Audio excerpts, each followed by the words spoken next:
또영주TV의 또영주입니다.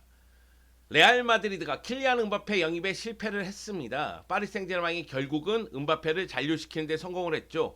음바페가 공식적으로 발표를 했습니다. 파리 생제르맹과 3년 재계약을 하면서 2025년까지 파리에 남겠다고 이야기를 한 것이죠. 충격적인 일이 아닐 수가 없습니다. 저는 굉장히 큰 충격을 받았습니다. 레알 마드리드는 항상 스타 선수를 영입하는데 힘을 발휘하는 클럽이고 페레스 회장은 선수 영입의 귀재예요. 그런데 음바페가 레알 마드리드와 페레스 회장의 통수를 쳤다. 이런 생각이 좀 들거든요. 그렇기 때문에 충격을 받을 수밖에 없었어요.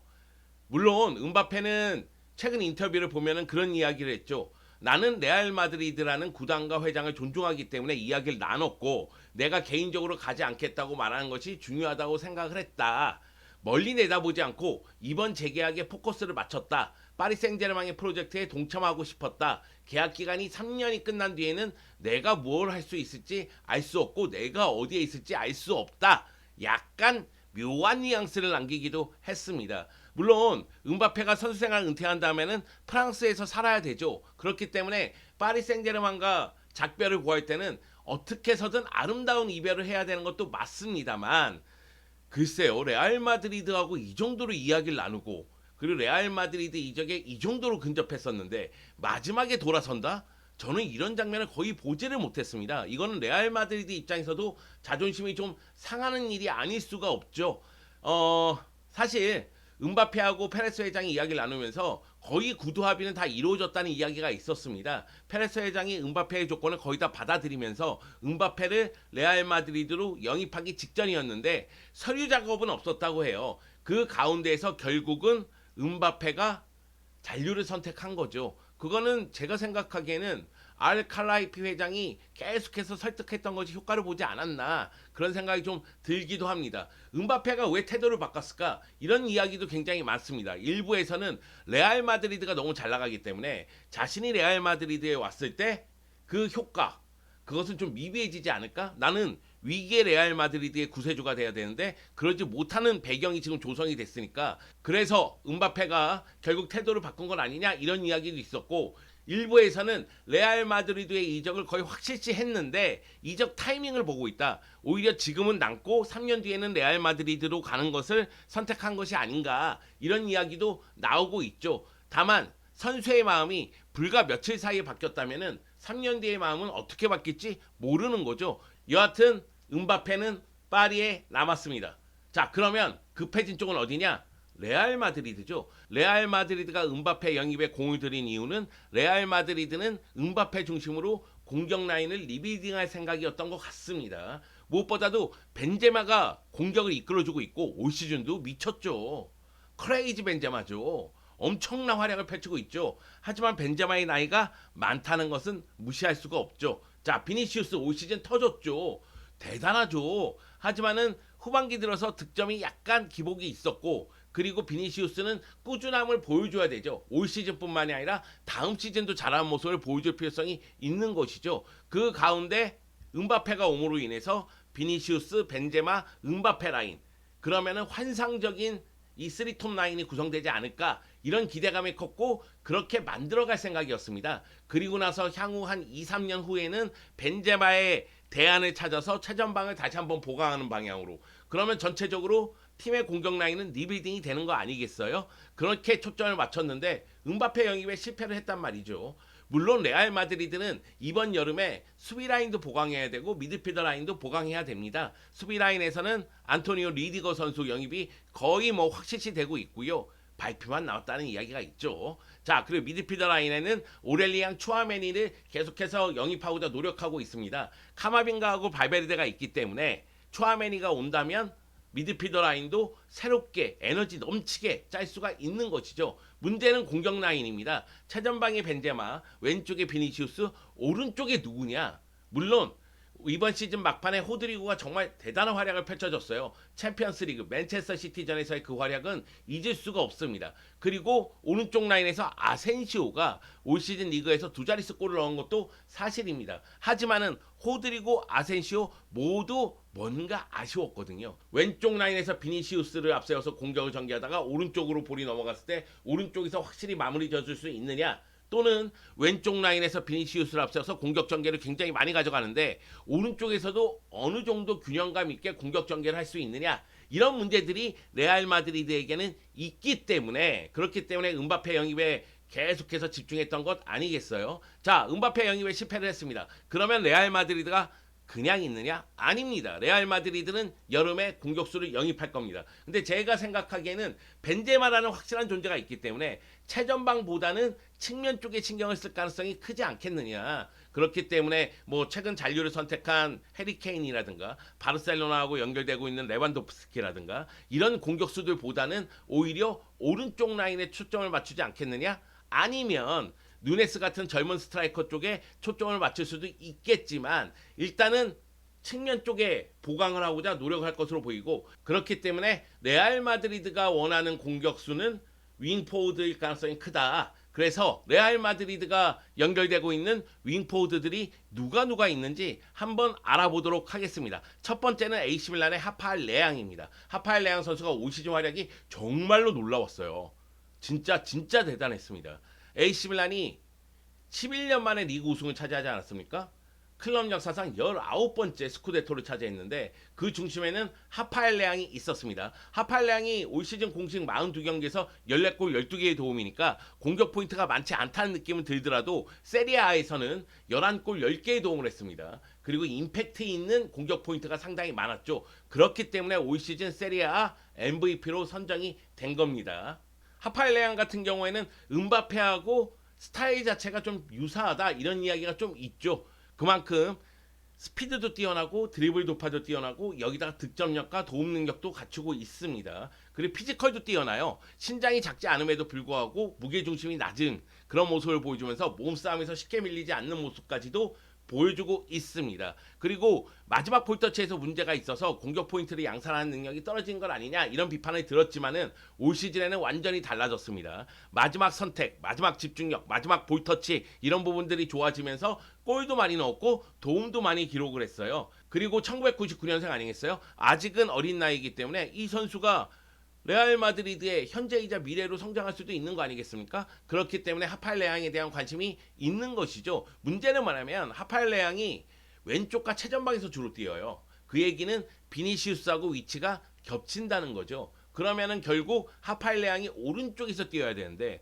새로운 리그에, 새로운 포지션에 적응할 수 있겠느냐, 이런 문제가 있고, 그리고 하파엘 레앙의 계약 기간이 2024년 6월 30일까지입니다.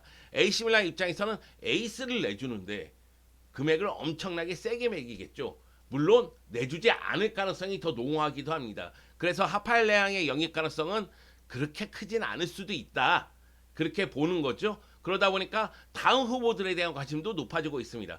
리버풀에서 후보들 이름이 많이 나오는데 리버풀의 모하메드 살라 같은 경우에도 관심을 가질만 하죠. 모하메드 살라는 더 이상 설명할 필요가 없습니다. 그 정도로 뛰어난 득점력을 보여준 선수죠. 입증한 선수입니다. 올 시즌도 득점왕을 차지했죠. 손흥민과 함께. 자, 올 시즌 공식 50경기에서 31골 16개의 도움을 했고 프리미어리그 35경기에서 23골 14개의 도움을 했습니다. 이번 시즌 손흥민과 함께 프리미어리그 득점왕을 차지했고요. 그리고 이번 시즌 프리미어리그 득점왕을 차지하면서 통산 프리미어리그에서 세 번째 득점왕을 차지한 겁니다. 그만큼 득점력에 대해서는 고민할 필요가 없는 선수다, 이렇게 말씀을 드리고 싶은데 이것이 굉장히 중요한 건 그겁니다.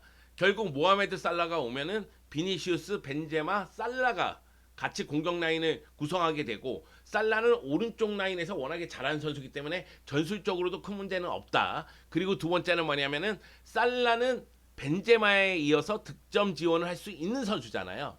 사실 비니시우스가 올 시즌에 정말 많은 골을 넣긴 했는데 벤제마에 대한 득점 의존도가 높아질 수도 있는 상황이니 그 부분에 대해서도 신경을 쓰자면 살라라는 카드는 굉장히 매력적이다. 여기다가 살라 같은 경우에는 2023년 6월 30일까지 계약이 되어 있으니까 레알 마드리드가 욕심을 좀 내볼만 하지 않을까? 문제는 뭐냐면 살라가 다음 시즌도 리버풀에 남겠다고 이야기를 했다는 것이죠.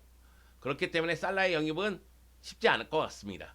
물론 이제 사디오 마네 얘기도 해야 됩니다. 사디오 마네 같은 경우에도 이 리버풀에서 빼놓을 수 없는 공격 자원이잖아요. 근데 사디오 마네 같은 경우도 올 시즌 공식 50경기에서 23골 3개의 도움을 했단 말이에요. 프리미어리그에서는 16골을 넣었습니다. 그래서 이번 시즌에 프리미어리그 득점 순위 5위에 위치하고 있는데 뭐 프리미어리그에서 득점왕을 차지했던 경험이 있으니까 득점력이라든가 스피드라든가 드리블이라든가 이런 부분은 얘기할 필요가 없을 것 같습니다. 그런데 제가 사디오 마네를 보면서 걱정하는 부분은 사디오 마네의 나이와 플레이 스타일이에요. 사디오 마네는 1992년생입니다. 이 선수가 스피드가 정말 뛰어났고 순간 돌파력이 굉장히 좋은 선수이긴 해요.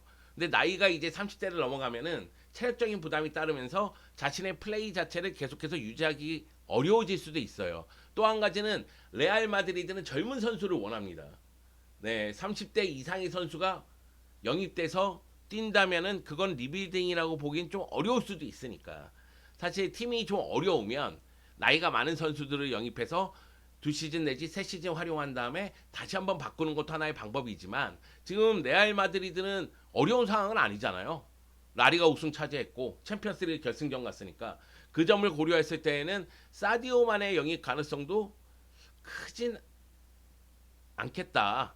아 갑자기 내가 이거 사디오 마네 영입하는 거 아니야? 이런 생각이 잠깐 들어서 이렇게 얘기하면 안 될 것 같은 느낌이 들어서 여하튼 사디오 마네 영입도 쉽진 않을 것이다. 이렇게 말씀드리고 싶습니다. 자, 그리고 다음 선수는 바로 라이프치히의 크리스토퍼 은쿠쿠입니다. 와, 올 시즌 최고의 선수죠. 크리스토퍼 은쿠쿠. 네, 올 시즌 공식 52경기에서 35골 20개의 도움을 했고요. 분데스리가 34경기에서 20골 15개의 도움을 했습니다. 올 시즌 분데스리가 득점 4위, 도움 2위고요. 올 시즌 분데스리가 선수로 선정이 됐습니다. 그 정도로 분데스리가에서는 놀라운 활약을 펼쳤죠. 중앙, 좌우 가리지 않고 뛰고요. 그리고 우리가 얘기한 뭐 드리블, 패스, 연계, 침투 이런 능력을 다 보유하고 있습니다. 올 시즌에는 득점력이 올라가면서 마지막 패스, 슈팅 정확도가 굉장히 올라간 그런 느낌이 들거든요. 그렇기 때문에 분명히 은쿠쿠는 레알 마드리드가 영입한다면 도움이 될 것이다. 그런데 은쿠쿠는 라이프치히하고 2024년 6월 30일까지 계약이 되어 있고 올 시즌 최고의 활약을 펼쳤잖아요.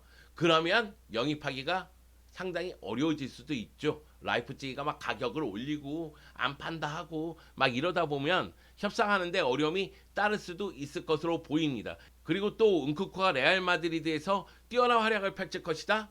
이렇게 장담하기는 또 어렵습니다. 은쿠쿠가 올 시즌에 터지긴 했지만은 사실 빅리그에서의 경험은 부족하기 때문에 이 분데스리가에서의 성공이 라리가의 성공을 장담하지는 않잖아요. 그런 측면에서 봤을 때에는 은쿠쿠도 위험 요소는 분명히 있다. 이렇게 말씀드리고 싶습니다. 그리고 마지막으로는 바이에른 뮌헨의 세르주 그나브리입니다. 그나브리 같은 경우에 올 시즌 공식 45경기에서 17골 10개의 도움을 했고요. 분데스리가에서 14골 6개의 도움을 했습니다. 사실 그나브리 같은 경우에는 오른쪽 라인에서 워낙에 강한 선수예요. 그렇기 때문에 왼쪽에 비니시우스, 오른쪽에 그나브리 나쁘지 않은 그림입니다. 그런데 그나브리의 그 많은 장점들, 뭐 잘한다는 선수라는 건 여러분이 알고 있을 거 아니에요. 다만 이 선수가 마지막 판단력에서 약간 아쉬움이 있고 그러다 보니까 기복이 따르는 경우가 있어요. 그 부분이 조금 아쉽게 느껴지기 때문에 과연 이제 레알 마드리드가 그나브리를 선택할지는 의문입니다. 물론 이제 계약 기간이 2023년 6월 30일까지니까 영입을 시도한다면 충분히 성사될 가능성이 있죠. 여러분의 관심은 그런 것 같아요. 누가 영입될 것이냐. 그리고 누가 과연 이 시끄러운 상황, 음바페가 계속 입을 털고 있기 때문에 그리고 레알 마드리드 쪽에서도 계속해서 불만을 토로하는 상황인데 누구를 영입하면서 이것을 다 조용히 시킬 것이냐. 이런 쪽에 관심이 있을 것 같습니다. 그리고 일부에서는 그런 생각도 같잖아요. 손흥민 선수는 어떠냐? 저는 손흥민 선수가 레알 마드리드에 매우 잘 어울릴 거라는 생각은 갖고 있거든요. 근데 이제 토트넘 입장에서는 투자 자금도 엄청나게 들어왔고 챔피언스 리그도 나갔고 해리 케인도 잔류시킨다는 얘기가 나오는데 그 가운데서 손흥민을 잡고자 노력할 것으로 보여서 레알 마드리드가 손흥민 선수하고 연결이 될 수 있을지 좀 지켜봐야 되겠습니다. 저는 누가 오더라도 레알 마드리드의 공격은 강하다고 생각합니다.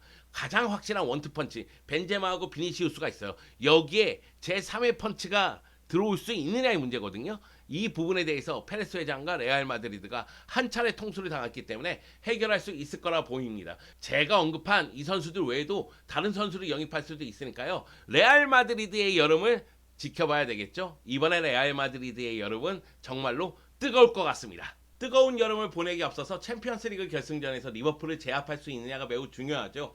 레알 마드리드가 이 음바페 이야기로 굉장히 좀 시끄럽긴 했지만은 챔피언스리그에서 제 힘을 발휘하길 바랍니다. 챔피언스리그 결승전 기대됩니다. 누가 우승할지.